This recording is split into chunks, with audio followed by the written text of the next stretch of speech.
આજકાલ આપણે સાંભળીએ છીએ ને કે ઘણી બધી સ્ત્રીઓ સેલિબ્રિટીઓ સિંગલ મધરહુડ અને એ પણ IVF પદ્ધતિથી એટલે કે સાયન્સ અને ટેકનોલોજીના ઉપયોગથી અચીવ કરી રહી છે. અને જ્યારે પણ આપણે આ રીતે સિંગલ મધરની વાત આવે ને ત્યારે સૌથી પહેલું નામ આપણા મગજમાં એકતા કપૂરનું આવે કે જેણે 43 યર્સની ઉંમરે પોતાના ફ્રોઝન કરેલા એગ્સથી સરોગસી પદ્ધતિથી મધરહુડ અચીવ કર્યું છે. આ જ રીતે કલકત્તાના એક ફિલ્મ મેકર છે આનંદિતા સર્વાધિકારી, એણે પણ 40 વર્ષની ઉંમરે સ્પર્મ ડોનર અને પોતાના એગ્સથી મધરહુડ આવી રીતે સિંગલ મધરહુડ પ્રાપ્ત કર્યું. અને હમણાં સપ્ટેમ્બરમાં જ ભોજપુરી લોકગાયિકા દેવી, એણે પણ સિંગલ મધરહુડ IVF સ્પર્મ ડોનરની મદદથી કરાવ્યું અને એને મેલ બેબી આવ્યું. હમણાં આટલી બધી બહાદુર સ્ત્રીઓ ઇન્ડિયામાં તો છે જ કે જેણે સમાજની જે નીતિ નિયમો છે એ ઘરેડ બહારનું કામ કર્યું છે. કારણ કે માતૃત્વનો હક ફક્ત મેરિડ વુમનનો જ હોવો જોઈએ એવું નથી. માતૃત્વ અચીવ કરવાનો હક કોઈ પણ સ્ત્રીને હોઈ શકે. અને એમાં જ સુરતમાં પણ આપણે ત્યાં આવી બહાદુર સ્ત્રીઓ છે. થોડા વર્ષો પહેલાં એન્જિનિયર ડિમ્પલ દેસાઈએ આ રીતે સિંગલ મધરહુડથી ડોનર સ્પર્મ્સથી IVF પદ્ધતિથી પ્રેગ્નન્સી અચીવ કરી અને હમણાં ટ્વિન બોય અને ગર્લની મમ્મી છે. અને આજે આપણી સાથે એશા છે, મારી જીગરી ફ્રેન્ડ અને બહુ જ હિંમતવાળી સ્ત્રી કે જેને માટે અમે બહુ જ પ્રાઉડ ફીલ કરીએ છીએ. અને હવે એના ટ્વિન બેબીઝની સિંગલ મમ્મી બનવા જઈ રહી છે. તો એશા, આજે મારો પહેલો ક્વેશ્ચન તને એ છે કે આવું તને સિંગલ મમ્મી બનવું છે, એવી ઈચ્છા કેમ થઈ અને એવો વિચાર કેમ આવ્યો? આના મારી પાસે બે જવાબ છે. મને પહેલાંથી એક એવો વિચાર હંમેશાથી આવતો કે આપણે ત્યાં સ્ત્રીને પૂર્ણ સ્ત્રી ત્યારે ગણીએ જ્યારે મા બને, અને પૂર્ણ સ્ત્રી તરફ જવાનો રસ્તો લગ્નથી આવે. એટલે સ્ત્રીએ પહેલાં લગ્ન કરવાના, પછી એણે મા બનવાનું, તો જ પૂર્ણ બની શકે. તો મને હંમેશા એવો સવાલ થાય કે જો માતૃત્વથી પૂર્ણ સ્ત્રી બનતી હોય તો લગ્નની વચ્ચે કેમ જરૂર પડે? લગ્ન વાયા લગ્ન એણે માતૃત્વ સુધી શું કામ જવાનું?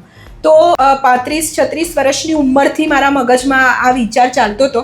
અને મને એવું થયું કે હવે મારે એકવાર મેં લગ્ન કરી લીધા, ડિવોર્સ થયા, અને પછી મને એવો વિચાર આવ્યો કે હવે મને કોઈ એવું પાર્ટનર નથી મળી રહ્યું કે જેની સાથે મારે લગ્ન કરવા જોઈએ અથવા જેની સાથે મને બાકીની જિંદગી પસાર કરવાનું મન થાય.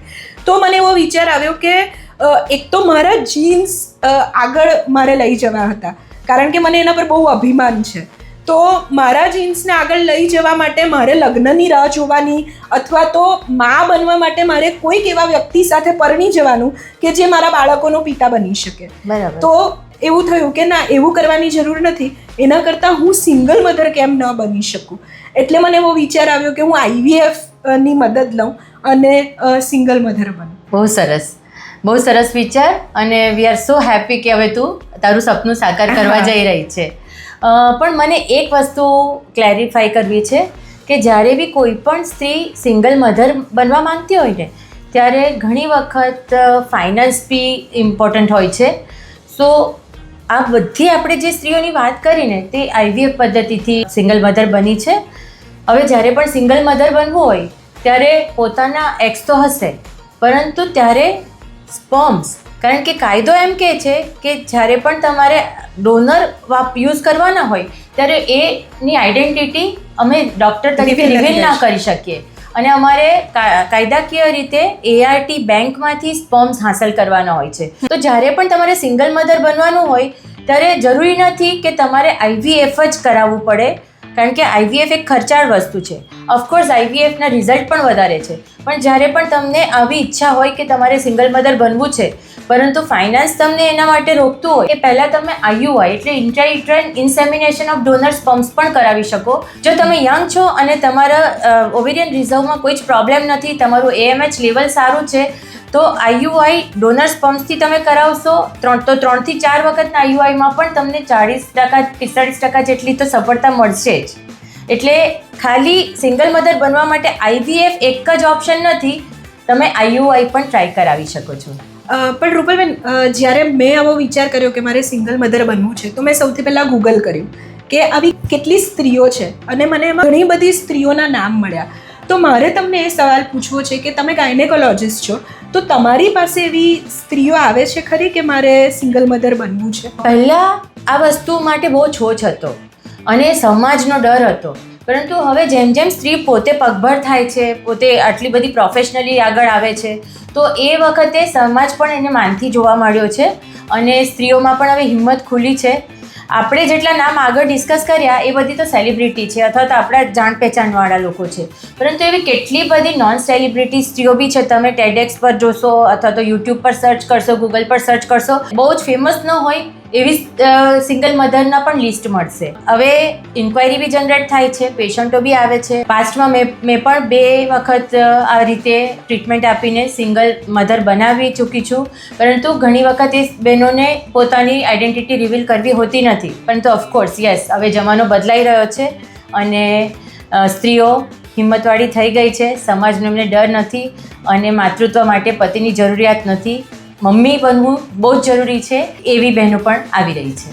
તમે એવું કીધું કે આઈયુઆઈથી પણ સિંગલ મધર બની શકાય. જ્યારે મેં નક્કી કર્યું ત્યારે લગભગ હું 39 વર્ષની હતી, એટલે ત્યારે મારા કેસમાં આઈયુઆઈ પોસિબલ નહોતું અને મારે આઈવીએફ જ કરવું પડ્યું. પણ રૂપલબેન, મારો સવાલ તમને એવો છે કે જ્યારે કોઈ સ્ત્રી આવી રીતે સિંગલ મધર બનવાનું નક્કી કરે છે, તો એણે કઈ ચેલેન્જીસ વચ્ચેથી, ફિઝિકલ ચેલેન્જીસ વચ્ચેથી પસાર થવું પડે છે? સો જ્યારે બી કોઈ સ્ત્રીને સિંગલ મધર બનવું હોય પરંતુ એની ઉંમર વધી ગઈ હોય 35થી ઉપરની, તો ત્યારે ઓવેરિયન રિઝર્વ કેપેસિટી ખાસ ચેક કરાવી લેવી જોઈએ. અને જો ડૉક્ટરને એવું લાગશે તો ડૉક્ટર તમને તમારા એગની ક્વોલિટી અને ક્વોન્ટિટી સુધરે એને માટે દવાઓ ચાલુ કરશે. આ ઉપરાંત યોગા, મેડિટેશન, સરખો એન્ટીઓક્સિડન્ટ ભર્યો ખોરાક, આ બધાનું ખાસ તમારે ધ્યાન રાખવાનું. જો તમે આઈવીએફ પર જાઓ છો તો તમારા નંબર અને ક્વોલિટીવાળા એગ્સ એ બંને વસ્તુ ઇમ્પ્રૂવ થાય તો એમ્બ્રિયોઝ પણ વચ્ચે સારા બને અને એમ્બ્રિયોઝ જો સારા બનશે તો સક્સેસ રેટ બી એટલો વધશે. બીજી વસ્તુ કે જ્યારે તમે પ્રેગ્નન્ટ થઈ ગયા તો તે વખતે મોટાભાગની સ્ત્રીઓ, આપણે આગળ ડિસ્કસ કર્યું એ પ્રમાણે 35થી ઉપરની હોય, તારી જ ઉંમર 40થી વધારે છે, તો તે વખતે મોડી ઉંમરે થતી પ્રેગ્નન્સી એક હાઈ રિસ્ક પ્રેગ્નન્સી ગણાય. એટલે જ્યારે પણ મોડી ઉંમરે પ્રેગ્નન્સી રહે તો તે વખતે ખાસ ધ્યાન તમારે તમારી માનસિક શાંતિ રહે, તમને સ્ટ્રેસ ઓછો રહે, તમને ફિઝિકલ તકલીફો ઓછી રહે, એને માટે રેસ્ટ લેવો બહુ જરૂરી છે.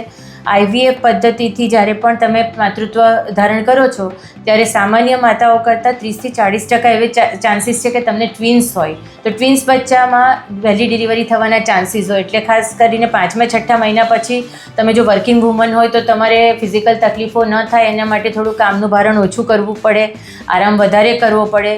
બ્લડ પ્રેશર અને ડાયાબિટીસ ન વધે એના માટે ડૉક્ટરની મુલાકાત વારંવાર લેવી પડે અને ડૉક્ટર જે પ્રમાણે પ્રિસ્ક્રાઇબ કરે એ પ્રમાણે તમારે ટ્રીટમેન્ટ કરાવવી પડે. સો આ ખાસ વસ્તુ છે. અને સૌથી અગત્યની વસ્તુ કે જ્યારે પણ 35 યર્સ પછી તમે તમારા પોતાના સ્ત્રીબીજથી તમને પ્રેગ્નન્સી રહે છે તો તે વખતે બાળકમાં કોઈ પણ જાતની ડાઉન સિન્ડ્રોમ જેવી ખામી નથી, તો તેને માટે તમારા જે ટેસ્ટ ડૉક્ટર પ્રિસ્ક્રાઇબ કરે એ કરાવવાના જ હોય. અને આ ઉપરાંત સૌથી અગત્યની વસ્તુ, જો તમે આઈવીએફ થી જ સિંગલ મધર બનવા માંગતા હો તો તે વખતે પ્રી ઇમ્પ્લાન્ટેશન જેનેટિક ટેસ્ટ, એટલે કે જેનેટિકલી ટેસ્ટ કરીને જ બેબીઝ અંદર અમે મૂકીએ, તો તેમાં ખામીવાળા બચ્ચા આવવાના ચાન્સીસ જે મોડી ઉંમરની પ્રેગ્નન્સી હોય છે ત્યારે જે વધારે હોય છે તે એ તકલીફ જતી રહે છે. એટલે તમને હેલ્ધી બેબીઝ જ આવશે. તો આટલું ધ્યાન રાખવાનું હોય છે. તમે જે આ વાત કરી ને કે આરામ 5મા-6 મહિના પછી વર્ક નો પ્રેશર ઓછું હોવું જોઈએ, પણ મને એવું લાગે છે કે સિંગલ મધરમાં છે ને એ બહુ ઓપ્શન બહુ હોતો નથી, કારણ કે તમે જ એકલા હાથે તમારે બધું સંભાળવાનું હોય છે. ઇવન તમે જ્યારે બચ્ચું પ્લાન કરો છો તો તમારા ઇકોનોમિક્સ પણ તમારે જ જોવાના હોય છે. સો એવા વખતે એને બધા મોરચે લડવાનું હોય છે. એટલે હું એવું ખાસ કરીને કહેવા માંગુ છું કે જો કોઈ સ્ત્રી સિંગલ મધર બનવા માંગે છે તો એણે માનસિક રીતે એટલા બધા મજબૂત રહેવું જોઈએ કે જેથી એ બધું એકસાથે કરી શકે. એકદમ સાચી વાત છે. અને જ્યારે પણ સ્ત્રી સિંગલ મધર બનવાનું ડિસિઝન લે છે ને તો એ વખતે એ ત્યારે જ લઈ શકે છે કે એની પાછળ એનો ફેમિલી સપોર્ટ હોય. સો હું જ્યારે પણ જે બી દીકરીને કે જે બી છોકરીને સિંગલ મધર બનવું છે આપણી, તો તે વખતે હું એના ફેમિલીને ખાસ અનુરોધ કરું છું કે એને 100% એની કાળજી રાખે અને એને મોરલ સપોર્ટ, ખાસ કરીને આર્થિક સપોર્ટની તો બહુ જ જરૂર હોય છે જ્યારે બી કોઈ બી સ્ત્રી સિંગલ મધર બનવાની હોય ત્યારે. પણ તો મોરલ સપોર્ટની પણ એટલી જ જરૂર હોય છે. તો મોરલ સપોર્ટ, આર્થિક સપોર્ટ, આ બંને સપોર્ટનો સિંગલ મધર માટે બહુ જ ઇમ્પોર્ટન્સ હોય છે. અને એ વખતે ફેમિલીનો સપોર્ટ બહુ જ જરૂરી છે. અને ઈશા, તું બહુ જ લકી છે કે તારું આખું ફેમિલી તારી સાથે છે, તો જ તું અત્યારે સિંગલ મધર બનવાનું વિચારી બી રહી. અને અત્યારે તારો આ 7th મંથ હવે કમ્પ્લીટ થશે, લગભગ 8મો ચાલુ થયો. હા, તો તે વખતે પણ તું અહીંયા ઓફિસે આવીને કામ કરી રહી છે. તો ઈશા, આપણા લિસનર્સ એ જાણવા માટે ઉત્સુક છે કે તને કેવી રીતે તારા ફેમિલી એટલે હેતલબેનને, સર્વજ્ઞએ, ભાભીએ બધાએ મદદ કરી? એકચ્યુઅલી જ્યારે મેં નક્કી કર્યું કે હું સિંગલ મધર બનવા માંગુ છું, આ વિચાર મારા મનમાં આવ્યો, એટલે મેં આમ થોડું ડરતા મારી મમ્મીને કીધું કે મારે આવી રીતે સિંગલ મધર બનવું છે. એટલે મેં સૌથી પહેલાં તો એને એવું જ કહ્યું કે મમ્મી, હું સરોગસીથી માં બનું એમ, કારણ કે મને એવો IVF કરાવવું એવો વિચાર મને સૌથી પહેલાં નહોતો. પણ મારી મમ્મીએ મને તરત જ એવું કહ્યું કે તારે માં બનવું છે ને, તો એની આખી પ્રોસિજરમાંથી તારે પાસ થવું જોઈએ, એટલે પ્રેગ્નન્સી પણ તું જ કર. એટલે મને ત્યાંથી એવો વિચાર આવ્યો કે ઓકે ફાઇન, તો હવે મારે IVF કરાવવું જોઈએ. મમ્મી એગ્રી છે, એટલા માટે તારે મમ્મી બનવું જોઈએ. એક્ઝેક્ટલી. અને પછી મેં મારા ઘરમાં બધાને વાત કરી, મારા મામાને વાત કરી, કારણ કે મારી લાઈફમાં સેકન્ડ ઇમ્પોર્ટન્ટ જો કોઈ વ્યક્તિ હોય તો એ મારા મામા છે, નિહાર ડૉક્ટર. એટલે મેં એમને પૂછ્યું કે હું આ કરું, તો બધાએ એક જ અવાજે એવું કહ્યું કે ફાઇન, તું કર, અમને કોઈ પ્રોબ્લેમ નથી, તું જે નક્કી કરશે એમાં અમે બધા તારી સાથે છીએ. પણ એ પછી મારા બીજા મામા મુકુલ ચોકસી, એમની સાથે જ્યારે મેં વાત કરી તો મને બરાબર યાદ છે કે અમે કોપર સ્ટોનમાં રહીએ છીએ, ત્યાં નીચે રાત્રે અમે 8 વાગ્યાના બેઠા હતા અને 12 વાગ્યા સુધી એમણે મને લગભગ 200 થી 250 સવાલ પૂછ્યા કે તું સિંગલ મધર બનશે તો આવું થશે, લોકો આવું કહેશે, બચ્ચાઓ આવું કરશે, આમ તેમ, એવા લગભગ એમણે મને 200 થી 250 સવાલો પૂછ્યા. અને એ સવાલોના મેં જવાબો આપ્યા.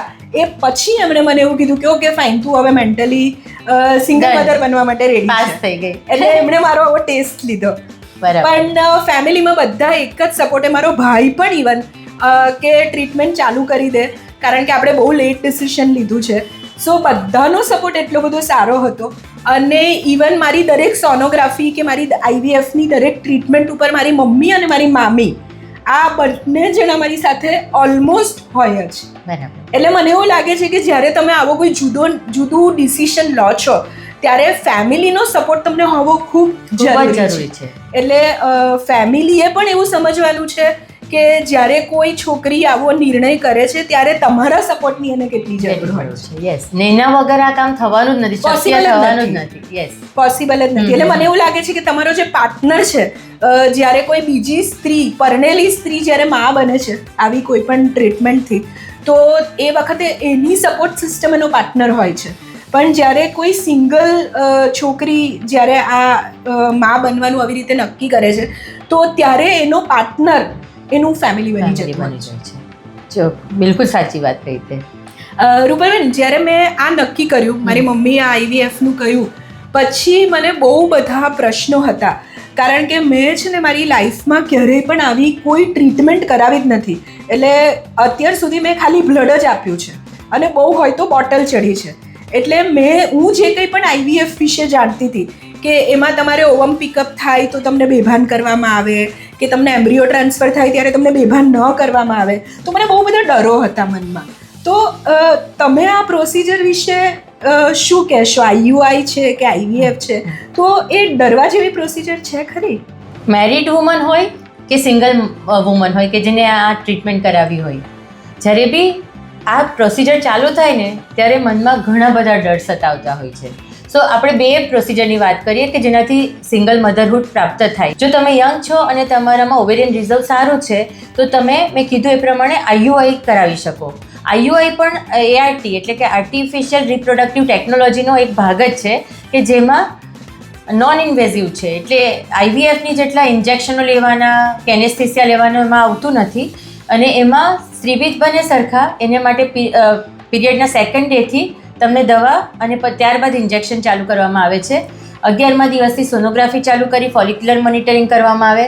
અને જે દિવસે સ્ત્રીબીજ બનવાનું હોય સોનોગ્રાફીમાં, એ દિવસે ART બેંકમાંથી, એટલે કે જે કાયદાકીય રીતે અમે જ્યાંથી સ્પમ્સ લઈ શકીએ એવી બેંક આવે, તો તેમાંથી અમારે રિક્વાયરમેન્ટ પ્રમાણેનું, કારણ કે જ્યારે બી સ્ત્રીને મમ્મી બનવું હોય ત્યારે એને એમનું આવનાર બાળકનું જે જીનેટિક હોય તો કેટલી હાઇટ હશે પુરુષમાં, કેટલું બૌદ્ધિક લેવલ હશે, એન્જિનિયર જોઈએ છે, ડૉક્ટર જોઈએ છે, ફેર જોઈએ છે, વિટિશ જોઈએ છે, તો એવી અમે રિક્વાયરમેન્ટ એમને પૂછીએ. મારા તો બહુ બધા ક્રાઇટેરિયા છે. બહુ આઈ એમ શ્યોર તને બહુ અઘરું પડ્યું હશે તારા માટે સ્પર્મ ડોનર શોધવાનું. સો એ રીતનું ક્રાઇટેરિયા જે રીતે સ્ત્રી આપે છે તો તે રીતે અમે એમના માટે સ્પર્મ ડોનર શોધીએ છીએ. અને એ સિમેન્ટ લેબોરેટરીમાં પ્રોસેસ કરીને જે સૌથી સારા સ્પર્મ્સ હોય તે અમે એનેસ્થેસિયા વગર નાની પ્રોસિજરથી એમના યુટ્રસમાં મૂકી આપીએ છીએ. સો આ થઈ આઈયુઆઈ પ્રોસિજરની વાત. અને એમાં એગ અને સ્પર્મનું ફેલોપિયન ટ્યુબમાં મિલન એટલે કે ફર્ટિલાઇઝેશન નેચરલ પ્રોસેસથી થાય છે. નેચરલ પ્રેગ્નન્સીની જેમ જ નેચરલ પ્રોસેસથી થાય. પણ એમાં વાત એવી છે કે આ ફર્ટિલાઇઝેશન જે છે તે નેચરલી પણ એક વખત તમે ટ્રાય કરો અને ફટાક દઈને એક મહિનામાં ફર્ટિલાઇઝેશન થાય એવું જરૂરી નથી. એટલે જ આઈયુઆઈમાં સક્સેસ રેટ દર મહિને 12-15-20% વધારે ન હોઈ શકે. હવે જ્યારે બી તમારી પાસે ટાઈમ નથી, તમારી એજ વધારે છે, તો તમારે આઈયુઆઈ ઓપ્શન વિચારવો ન જોઈએ. એ થોડોક રિલેટિવલી એના ખર્ચો ઓછો છે પણ એની સામે સક્સેસ રેટ બી ઓછા છે. સો જ્યારે બી તમારી પાસે ટાઈમ નથી, તમારી ઉંમર વધારે છે, તમારી પોતાની ઉંમરના લીધે બી તમને ખબર છે કે તમારા સ્ત્રીબીજ હવે ઓછા બનવા માંડશે, તો પછી સીધું આઈવીએફનું ઓપ્શન આવે. આઈવીએફનો એક સમાજમાં બહુ હાવ છે કે બહુ જ ખર્ચાળ છે, બહુ જ એમાં દુઃખ થાય, બહુ જ એમાં આરામ કરવો પડે. પરંતુ હવે નવી ટેકનોલોજી, નવા ઇન્જેક્શનો અને એનેસ્થેસિયાની ટેકનિક આ બધાના લીધે એ પ્રોસિજર બી એટલી બધી હવે દુઃખદાયક નથી રહી. ખર્ચો ઓફકોર્સ થોડો વધારે છે પણ એમ જોવા જાય તો આપણે જોઈન્ટ રિપ્લેસમેન્ટ કરાવીએ અથવા તો કોઈ કાર્ડિયાક સર્જરી કરાવીએ એના કરતાં તો એટલો બધો ખર્ચો નથી. બરાબર? તો તમે આઈવીએફ જ્યારે પણ ચાલુ કરો છો તો પીરિયડના સેકન્ડ ડેથી ઇન્જેક્શનો ચાલુ થાય.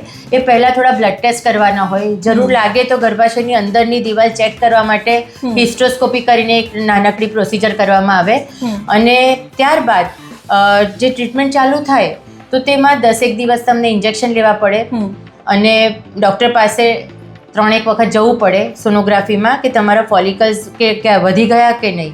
અને લગભગ 10-11 દિવસના ઇન્જેક્શન પછી જ્યારે ઓવરીમાં ડૉક્ટરને એવું થાય કે બધા ફોલિકલ્સની સાઇઝ રેડી થઈ ગઈ છે તો તમને એનેસ્થેસિયા આપી અને ટ્રાન્સવજાઇનલ રૂટથી જ એટલે નીચેથી જ અમે સ્ત્રીબીજ કાઢીએ. એ વખતે પેટ પર કોઈ જાતનો કાપકૂપ એવું આવતું નથી. આ એક 10-15 મિનિટની પ્રોસિજર છે અને 2-3 કલાકના આરામ પછી સ્ત્રી ઘરે જઈ શકે. વર્કિંગ સ્ત્રી હોય તો સાંજ પછી એનું વર્ક બી ચાલુ કરી શકે. અને ત્યાર પછી ડોનર સ્પર્મ્સથી જે અમે કીધું એ પ્રમાણે એઆરટી બેંકમાંથી જે મહિલા એમના રિક્વાયરમેન્ટ્સ આપે છે, એમના સ્પેસિફિકેશન્સ આપે છે એ પ્રમાણે ઇવન બ્લડ ગ્રુપ પણ તમે અમને કહી શકો કે અમને આ બ્લડ ગ્રુપનો જ ડોનર જોઈએ છે. તો આ રીતે અમે સ્પર્મ્સ જે લઈએ છીએ. અને એ વખતે ખાસ જે ભારતીય કાયદો એમ કહે છે કે 21 થી 50 વર્ષની કોઈ પણ સ્ત્રી કે જે સિંગલ છે એટલે એના લગ્ન નથી થયા, અનમેરિડ સ્ત્રી અથવા તો ડિવોર્સી સ્ત્રી કે વિડો ઇવન જ્યારે પણ એને માતૃત્વ જોઈએ છે તો એ આ રીતે એઆરટીનો ઉપયોગ કરીને મમ્મી બની શકે. એને માટે કોઈ કાયદો રોકતો નથી. સૌથી અગત્યની વાત એ છે કે જે ડોનર સ્પર્મ્સ લેવામાં આવે છે તે કાયદા પ્રમાણે અમે સ્ત્રીને કહી ન શકીએ કે અમે કયા પુરુષનું આ વીર્ય વાપરીએ છીએ. સો એ હાઈલી કોન્ફિડેન્શિયલ વસ્તુ છે. અને એટલે જ જ્યારે બાળક જન્મે છે ત્યારે કાયદા પ્રમાણે એ સ્ત્રી પાસે એકમાત્ર એના માતૃત્વનો પૂરેપૂરો લીગલ હક છે કે આ બાળક એનું એકલીનું છે. બરાબર? કોઈ પણ વખત ફ્યુચરમાં ડોનર એ રીતે ક્લેમ ન કરી શકે કે આ એનો પિતા છે. સો આ એક સૌથી અગત્યની વસ્તુ છે. કારણ કે બહુ જરૂરી છે કે તમે આટલા ઈચ્છાથી સિંગલ મધર બનો છો અને બધું તમે બચ્ચા પાછળ ઇન્વેસ્ટ કરો છો અને પછી અચાનક કોઈ આવીને એવું કહે કે આ મારું બચ્ચું છે પણ એવું શક્ય જ નથી. આ એટલે કાયદાનું પ્રોટેક્શન બહુ સારું છે. બરાબર? એટલે એક વખત સ્ત્રીના એગ નીકળે, ડોનર સ્પર્મ્સથી અમે લેબોરેટરીમાં એમ્બ્રિયોઝ ફર્ટિલાઇઝ કરીએ. એગ અને સ્પર્મ ફર્ટિલાઇઝ થાય ને એમ્બ્રિયોઝ કહેવાય. તો એ ફર્ટિલાઇઝેશન જે ફેલોપિયન ટ્યુબમાં નથી થતું, લેબોરેટરીમાં થાય છે. તો એ રીતે આર્ટિફિશિયલી ફર્ટિલાઇઝ કરેલા એમ્બ્રિયોઝ સ્ત્રીના ગર્ભાશયમાં અમે મૂકી આપીએ. સક્સેસ રેટ વધારવા મોટા ભાગે 2 એમ્બ્રિયોઝ જ મૂકીએ. તો દેટ ડઝન્ટ મીન કે બધાને જોડવા આવે. હા, તું નસીબદાર છે કે તને બાય 1 ગેટ 1 ફ્રી ઓફર થઈ ગઈ છે, ભગવાને આપી છે. પરંતુ દરેક વખત એવું માનવું બી જરૂર નથી કે IVF થી તમે ટ્રીટમેન્ટ કરો તો ટ્વિન્સ જ આવે. એટલે લગભગ 25% સો એટલે આ રીતે IVF થી સિંગલ મધરહુડ પ્રાપ્ત થાય. એટલે જ્યારે મેં આ બધું વાંચેલું અને પછી જ્યારે હું આ બધી પ્રોસિજર વચ્ચેથી પસાર થઈ તો મને એવું થયું કે ના, આમાં કોઈ પેન નથી, કંઈ ડરવા જેવું નથી. મારા માટે દરેક પ્રોસિજર એક એક્સાઇટમેન્ટ હતી કે મારી હવે જિંદગી બદલાશે કદાચ આ પ્રોસિજર પછી. એટલે જે પ્રોસિજરથી હું બહુ ડરતી હતી, તમને ખબર જ છે, એમ્બ્રિયો ટ્રાન્સફર, કે જેમાં તમને એનેસ્થેશિયા આપવામાં નથી આવતું. અને મને એવું હતું કે હાય કેટલું પેઇન થશે, હું કેવી રીતે એ કરી શકીશ. પણ બહુ સરળતાથી હું એની વચ્ચેથી પાસ થઈ ગઈ. એટલે મને એવું લાગે છે કે ક્યારેક જે IVFને લઈને પણ જે મિથ ઊભા થયા છે કે બહુ પેઇનફુલ પ્રોસિજર હોય છે, એ મેં જે સાંભળ્યું હતું એના કરતાં સાવ અલગ આખી પ્રોસિજર હતી. પણ રૂપલબેન, મારે એક બીજો સવાલ તમને એવો પૂછવો છે, કારણ કે એની વચ્ચેથી હું બહુ પસાર થઈ છું કે IVFમાં જરૂરી નથી કે પહેલી સાયકલમાં જ તમને પ્રેગ્નન્સી પોઝિટિવ રહી જાય. કોઈક નસીબદાર હોય તો એને પહેલી સાયકલમાં થાય, અધરવાઇઝ કોઈકે વધારે પ્રયત્નો કરવા પડે. મારે કરવા પડ્યા. અને જ્યારે મારું રિઝલ્ટ નેગેટિવ આવતું ત્યારે હું બહુ તૂટી જતી હતી. તો મને એક ગાયનેકોલોજિસ્ટ તરીકે તમને એવું પૂછવું છે કે જ્યારે કોઈ સ્ત્રી સિંગલ મધર બનવાનું નક્કી કરે છે તો એણે પોતાની જાતને માનસિક રીતે આ ટ્રીટમેન્ટ માટે કેવી રીતે તૈયાર કરવાની? આ બહુ જ અગત્યનો સવાલ છે, કારણ કે જ્યારે પણ પેશન્ટ સિંગલ મધરહુડ માટે આવતી સ્ત્રી હોય કે મેરિડ વુમન હોય કે જેને વર્ષોથી બાળક નથી રહેતા, તો એ જ્યારે બી આપણી પાસે આવે છે ને તો ત્યારે બહુ જ બધી હોપ્સ સાથે આવે છે, કારણ કે વર્ષોથી એની ઈચ્છા હોય છે મમ્મી બનવા માટેની. અને કેટલા બધી વખત તો ઘણી બધી ટ્રીટમેન્ટ લઈને આવ્યા હોય છે. ક્યાંથી આવે છે કે લેંગ્વેજ નહીં આવડતી હોય, પૈસા નહીં હોય, ઘરેણું મંગળસૂત્ર ગીરવે મૂકીને આવેલા સ્ત્રીઓ હોય. તો દરેક વખતે કોઈ પણ સ્ત્રી IVF માટે આવે ને તો તે વખતે એ એક જ કે બસ IVF કરાવી દીધું ને એટલે પ્રેગ્નન્સી હવે રહી જવાની અને મમ્મી બની જવાની. તો દરેક સ્ત્રી મેરિડ છે કે સિંગલ મધરહુડ માટે ટ્રાય કરી રહી છે. તો મારો એક તમને મેસેજ છે કે જ્યારે બી તમે IVF માટેની તૈયારી કરો છો ત્યારે પહેલી જ વખતમાં IVF થી રિઝલ્ટ આવી જશે એવું શક્ય ન પણ બને, કારણ કે આ એક સાયન્સ છે ને ડૉક્ટર ભગવાન નથી. ડૉક્ટરને તો એવી જ ઈચ્છા હોય કે 100% એનું પેશન્ટ પહેલી વારમાં પ્રેગ્નન્ટ બને, કારણ કે એને તો એટલા બધા બ્લેસિંગ્સ મળવાના જ છે. પણ એની સાથે સાથે એ પેશન્ટ જ એને માટે કહેશે કે પહેલી વારમાં રહી ગયું. સો એટલે એનો સ્વાર્થ બી હોય ડૉક્ટરનો, સારી ઈચ્છા તો હોય જ પેશન્ટ માટેની. એની સાથે પણ દરેક વખતે IVFનું રિઝલ્ટ અમારા હાથમાં હોતું નથી. એટલે જ્યારે પણ વાત કરીએ ને તો કપલ હોય એ જ્યારે આવે આપણી પાસે, રિઝલ્ટ મળે અને પહેલું રિઝલ્ટ નેગેટિવ આવે તો જે તું પૂછે છે ને કે ફરક શું, તો જ્યારે બી એઝ અ કપલ કોઈ ટ્રીટમેન્ટ લીધી હોય હસબન્ડ વાઈફે અને પહેલી વખત રિઝલ્ટ નેગેટિવ આવ્યું તો જ્યારે બી એ લોકો આવે છે આપણી પાસે રિઝલ્ટ જાણવા માટે ત્યારે એઝ અ કપલ આવતા હોય છે, કારણ કે એ લોકો માટે પેરેન્ટહુડ એ કપલ ગોલ છે. સિંગલ મમ્મી માટે પોતાની એકલીની વાર્તા છે. તો તે વખતે જ્યારે હું કહું કે આઈ એમ સોરી રિઝલ્ટ નેગેટિવ આવ્યું છે અને હું કંઈ કરી નથી શકી આ વખતે, તો તે વખતે એકબીજાને સહારો આપવા માટે કપલ હોય છે અને એ લોકો વર્ષોથી સાથે હોય છે અને એ લોકોનું એક જાતની શું કનેક્શન હોય છે. એટલે નેગેટિવ રિઝલ્ટ આવ્યું તો પત્ની રડે તો હસબન્ડ એને હક કરે છે, હસબન્ડ રડે તો પત્ની એનો ખભો થાબડે છે. તો એ જે કોમ્યુનિકેશન અને એ જે સિમ્પથીવાળી વસ્તુ છે, તો સિંગલ મમ્મી હોય ભલે ફેમિલી આવ્યું હોય એની જોડે પણ તેમ છતાં તો તે વખતે એક વસ્તુ કોન્ફિડન્સ અને એનું જે સિમ્પથી લેવલ છે કે જે બીજા ફેમિલી કદાચ ન પણ આપી શકે, તે વખતે સિંગલ છોકરીએ એનું પોતાનું ડિસિઝન છે એટલે પોતાના પર બહુ બધું લેવાનું હોય છે સ્ટ્રેસ કે જો આ એક તો ફેમિલીએ મને સમજાવેલું તેમ છતાં હું આ કરવા ગઈ અને આ નેગેટિવ આવ્યું, હવે મમ્મી પપ્પા શું કહેશે, આટલો ખર્ચો કર્યો અને રિઝલ્ટ નથી આવ્યું. કારણ કે એ વખતે પૈસા જોડેનું ઇન્વોલ્વમેન્ટ બી હોય તો કોઈકને એ બી વસ્તુ સતાવતું હોય. કેટલાકને જો આવું જ કહેશે કે અમે તો કહેતા જ હતા કે તારે નહીં કરાવવું જોઈએ, એ વસ્તુ આવે. હવે તે વખતે બીજી વાર કન્વિન્સ કરવાનું ફેમિલીને એ વસ્તુ બહુ જ અઘરું થઈ જતું હોય છે. હા. એટલે દરેક ફેમિલી આ જ્યારે સિંગલ મધરહુડનું ડિસિઝન હોય ને ત્યારે ફેમિલીએ બહુ બધું વિચારીને છોકરીને પ્રોત્સાહન આપ્યું હોય છે, પણ કોઈક વખત એ લોકો બી ભાંગી પડે, ખાસ કરીને બીજી વખત જો રિઝલ્ટ ન આવ્યું હોય તો, અને ડિસ્કરેજ કરવા માટે. અને મને ખબર છે ઈશા, તારા કેસમાં બી 2 થી વધારે વખત આ ટ્રીટમેન્ટ કરવી પડી, તો તું કઈ રીતે એમાંથી પાસ થઈ હશે. બિંગ અ ડોક્ટર અને બિંગ અ તારી ફ્રેન્ડ, મને થોડી ઘણી ખબર છે, પણ દરેક વખત એ કનેક્શન ન પણ હોય, તો તે વખતે ફેમિલીએ બહુ જ સપોર્ટ આપ્યો તને. એટલે જે તમે જે કહો છો કે સિંગલ એમાં જે પાર્ટનરની ભૂમિકા હોય છે, તો મારા એમાં એ રોલ ફેમિલીનો હતો.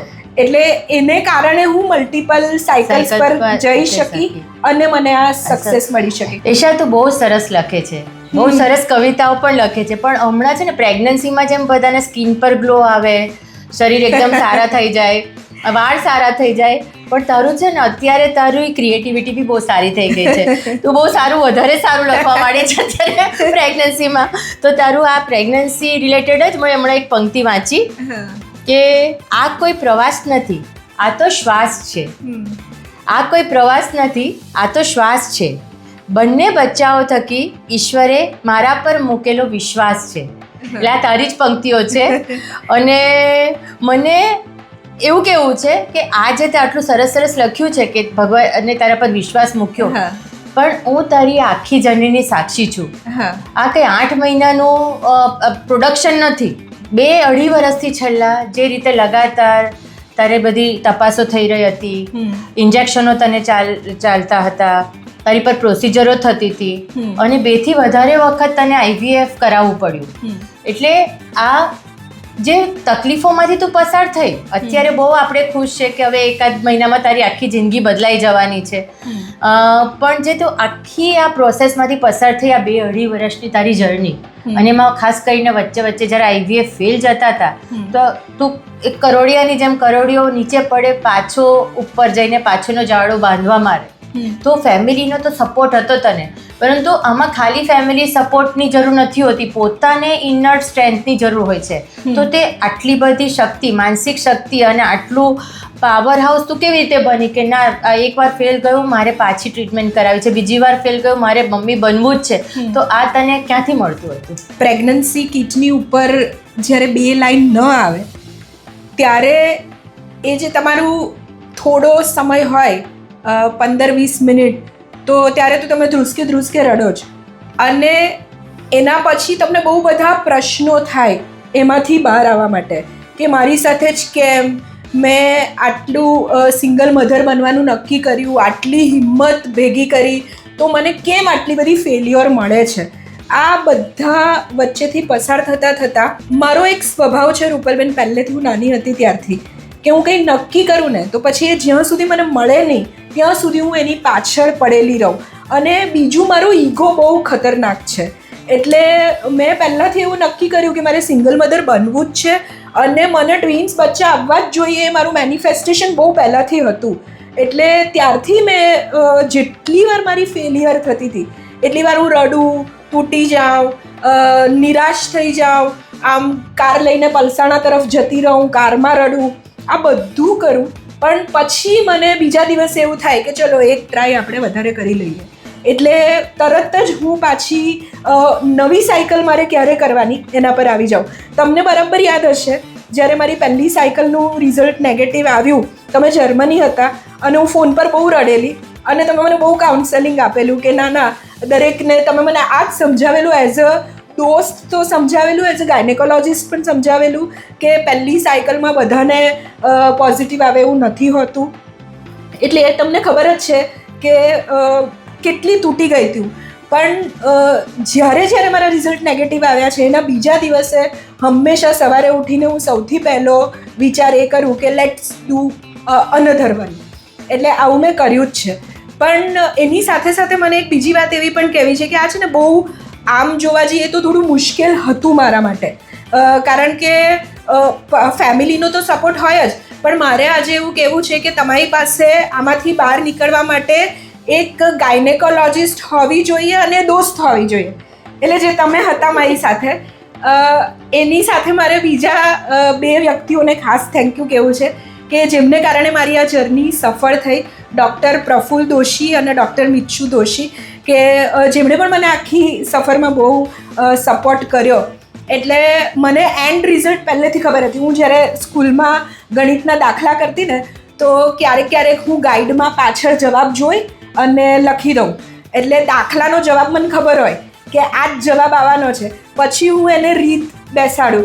એટલે જિંદગીમાં પણ હું આવા ઊંધા દાખલા ગણું છું. એટલે એને કારણે મારી આ સાયકલ માં જે નેગેટિવ રિઝલ્ટ આવ્યું એને પોઝિટિવિટીમાં કન્વર્ટ કરવામાં મને વાર બહુ લાગી.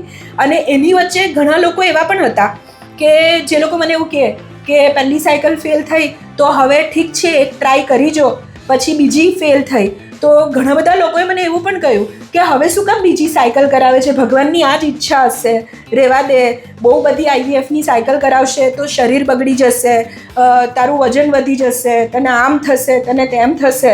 એટલે આવું કહેનારા પણ ઘણા બધા લોકો હતા. પણ એ બધા વચ્ચે હું હંમેશા મારી મરજીનું કરું છું, મારા નિર્ણયો મારી જાતે લઉં છું. એટલે હું બહુ મક્કમ હતી કે જ્યાં સુધી મને પેલી કીટ ઉપર 2 લાઈન નહીં દેખાય ત્યાં સુધી મારે આ પ્રવાસ ચાલુ રાખવાનો. પણ રૂપાબેન એક સવાલ હજી મારે તમારી સાથે ડિસ્કસ કરવો છે. એટલા માટે કરવો છે કે જે વખતથી મારી શ્રીમંતની વિધિ થઈને પછી સોશિયલ મીડિયા ઉપર આ ઓપન થયું કે હું સિંગલ મધર બની રહી છું, તો મને બહુ બધી મહિલાઓએ એવો સવાલ કર્યો કે અમને આની પ્રોસિજર કહો, કેવી રીતે તમે આ કર્યું. એમાંથી ઘણા બધા પુરુષો અને ઘણી બધી મહિલાઓ એવી પણ હતી કે જેણે મને એવો સવાલ પૂછ્યો કે તમે સ્પર્મ કોનું લીધું. એટલે આજે સ્પર્મની જે વાત છે એટલે એના માટે હું મારા સોશિયલ મીડિયા ઉપર એક મારા તરફથી તો લખવાની જ છું, પણ લોકોના મનમાં બહુ બધા સવાલો હોય છે.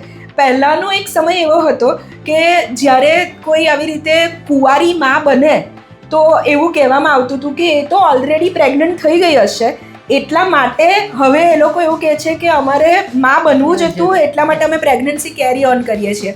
પણ હવે સમય બહુ જ બદલાયો છે. IVF, IUI જેવી મેડિકલ ટ્રીટમેન્ટ્સ છે કે જે સ્ત્રીના સપનાને સાકાર કરવામાં મદદ કરે. એટલે એઝ અ હસબન્ડ જેવું જે કામ કરે છે જેને સિંગલ મધર બનવું છે એના માટે. તો આ જે લીગાલિટીની વાત છે, જે સ્પર્મ સાથે કનેક્ટેડ લીગાલિટીની વાત છે, એ એઝ અ ડૉક્ટર તમે લોકોને સમજાવો કે જેથી જે મહિલાને હવે એવી ઈચ્છા થાય છે કે મારે સિંગલ મધર બનવું છે, જે બોલી નથી શકતી, જે પોતાની ઈચ્છા નથી વ્યક્ત કરી શકતી અને એકલા વિચાર કરે છે, તો એને તમારા આ જવાબથી હિંમત મળશે. આ બહુ જ અગત્યનો સવાલ છે અને આઈ એમ શ્યોર કે લોકોએ તને બહુ બધા, કારણ કે લોકોને છે ને પેલું ઉત્સુકતા કે ભાઈ સિયાના બેબીઝનો બાપ કોણ છે, કોના સ્પર્મ છે. સો જેને પણ સિંગલ મધર બનવું હોય અને ડોનર સ્પર્મ્સથી બનવું હોય તો કાયદો એવું કહે છે અને બધા જ ડૉક્ટર કાયદાને જ માને છે. તો એ કાયદો એ છે કે જ્યારે પણ અમારે સ્પર્મ્સ, ડોનર સ્પર્મ્સ કે ડોનર એગ લેવાના હોય ત્યારે અધિકૃત ART બેંક પાસેથી અમારે સેમ્પલ લેવું પડે. કહેવાનો મતલબ એ છે કે ART બેંકમાંથી જ્યારે પણ અમે સ્પર્મ્સ પ્રોક્યોર કરતા હોઈએ તો તે વખતે અમે હસબન્ડમાં કોઈક જાતનો એવો સિવિયર પ્રોબ્લેમ હોય ને કે જેનાથી એને એ પિતૃત્વ નહીં પામી શકવાનો હોય, કોઈ જેનેટિક પ્રોબ્લેમ હોય અથવા તો સ્પર્મની બહુ જ એવી સિવિયર શોર્ટેજ હોય કે જેનાથી એની પત્નીને મધર ન બનાવી શકવાનો હોય તો તે વખતે બી અમારે ડોનર સ્પર્મ્સ લેવા પડે. તો તે વખતે અમે એ લોકોને ફિઝિકલ કેરેક્ટરિસ્ટિક્સ એમના કેવા હોવા જોઈએ ડોનરના, ઓફકોર્સ એનું બ્લડ ગ્રુપ, એને થેલેસીમિયા છે કે નહીં, કોઈ બી જાતના સેક્સ્યુઅલ ટ્રાન્સમિટેડ ડિઝીઝીસ છે કે નહીં કે જે આવનાર બાળકમાં અથવા તો જે સ્ત્રીમાં એ યુઝ કરવાના છે સેમ્પલ તો એમાં હોઈ શકે, ટ્રાન્સમિટ થઈ શકે. તો આ બધું જ ચેક કરવામાં આવે છે અને પછી અમારે આ સ્પર્મ્સ ત્યાંથી એટલે ART બેંકમાંથી લેવાના હોય છે. અને કાયદાની દ્રષ્ટિએ કોઈ પણ વખત અમે કોનું સ્પર્મ છે તે એ સ્ત્રીને જણાવી ન શકીએ. એ જ રીતે કોઈ વખત ડોનર એગની જ્યારે જરૂર પડે છે ટ્રીટમેન્ટમાં તો તે વખતે બી આ હાઈલી કોન્ફિડેન્શિયલ વસ્તુ છે કે એ અમારાથી એ પર્સનલ વસ્તુ શેર ન થાય કપલને. તો એશા, તારી મધરહુડ જર્ની વિશે જાણવાની મને તો ખબર જ હતી બધી જર્ની વિશે, પણ લોકોને બહુ જ મજા આવી હશે.